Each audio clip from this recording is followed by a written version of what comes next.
మొత్తంగా మీరు గతంలో ఇచ్చినటువంటి హామీలు రుణమాఫీ లాంటివి జరగలేదు, మాటలు చెప్పి కడుపు నింపే ప్రయత్నం చేస్తున్నారు, మేము అలా కాకుండా చాలా వ్యూహాత్మకంగా సంకల్పంతో ముందుకెళ్తున్నాం అంటున్నారు. ఏం చెప్తారు? ఫస్ట్ ఆఫ్ ఆల్ ప్యానల్ లో ఉన్నటువంటి పెద్దలకి నమస్కారం. మీరు ఇంతకు ముందుకు చెప్పినటువంటిది ఏదైతే భారతీయ జనతా పార్టీ ఇచ్చిన మేనిఫెస్టో, కాంగ్రెస్ మేనిఫెస్టో గురించి మాట్లాడుతూ ప్రధానమంత్రి గారు మాట్లాడినటువంటి మాటలకి సమాధానం చెప్పాల్సినటువంటి అవసరం అయితే ఉంది. ఇప్పుడు ఇది దుర్మార్గం అంటే ప్రజలకి సమన్యాయం కల్పించడం దుర్మార్గమా? అత్యధిక జనాభా ఉన్నటువంటి బీసీలకు వాళ్ళ ఆర్థిక సామాజిక దృష్ట్యా జనగణన చేస్తామని చెప్పడం దుర్మార్గమా? మహిళలకి 1,00,000 రూపాయలు ఇస్తామని చెప్పడం దుర్మార్గం అవుతుందా?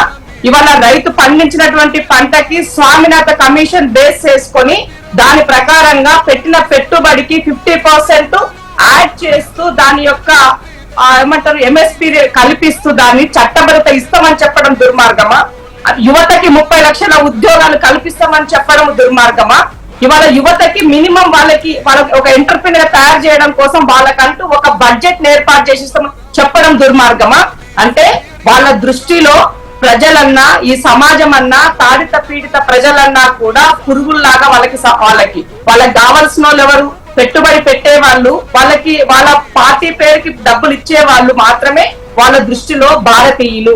మిగతా వాళ్ళంతా భారతీయులు కాదు, వీళ్ళ దగ్గర ట్యాక్స్ తీసుకుంటాం అంతే తప్ప ఈ ట్యాక్స్ ను దోచుకొని ఉన్న సంపన్నుకి వారి ట్యాక్స్ ఎగ్గొట్టడానికి మేము పనికొస్తామని చెప్తున్నారు వాళ్ళు. ఇది వాళ్ళ యొక్క పాలన. నరేంద్ర మోదీ గారు ఒక బీసీగా చెప్తారు, ఒక బీసీగా ఈ బీసీ బిడ్డలది ఎందుకు పట్టదు? ఒకటి, యువతకి 2 కోట్ల ఉద్యోగాలు ఇస్తామని చెప్పి లాస్ట్ మేనిఫెస్టోలో మోసం చేశారు. కనీసం ఈ మేనిఫెస్టోలైనా యువతకు ఉపాధి లేకుండా ఒక ఎంటర్ప్రీనర్ అని తయారు చేయకుండా ఈ దేశాన్ని అగ్రస్థానంలో ఉంచుతని ఏ రకంగా చెప్తున్నారు మీరు అని అడుగుతున్నాను నేను.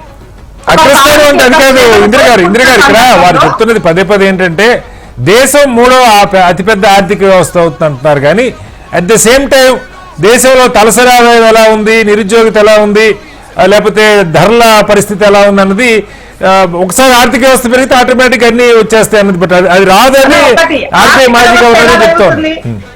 ఇప్పుడు ఆర్థిక వ్యవస్థ ఎలా పెరుగుతుంది? నీకు ప్రొడక్షన్ పెరగాలి కదా, కొనుగోలు శాతం పెరగాలి కదా. ఇవాళ వీళ్ళ పాలనలో ఏం జరిగింది? నిత్యావసర వస్తువులు కొనలేనటువంటి వారి పరిస్థితి వచ్చేసింది. పేదవాడు పెళ్లి చేసుకోలేనటువంటి పరిస్థితికి వచ్చింది. ఇవాళ ఆడబిడ్డలకు పుస్తకట్టాలంటే చేపించాలంటే కూడా బంగారం కొనే పరిస్థితి లేదు. 70,000 పైన ఇవాళ బంగారంకి వచ్చింది. పెట్రోల్ డీజిల్ ఆ రోజు ఏముంది, ఇవాళ ఏముంది? సిలిండర్ ధర ఆ రోజేముంది, ఈ రోజేముంది? మీరు చేసిన ఘనకార్యం ఏందో చెప్పరు మాకు. 10 సంవత్సరాలు ఈ దేశాన్ని మేము చాలా బ్రహ్మాండంగా చేశాము, మాదే దేశభక్తి.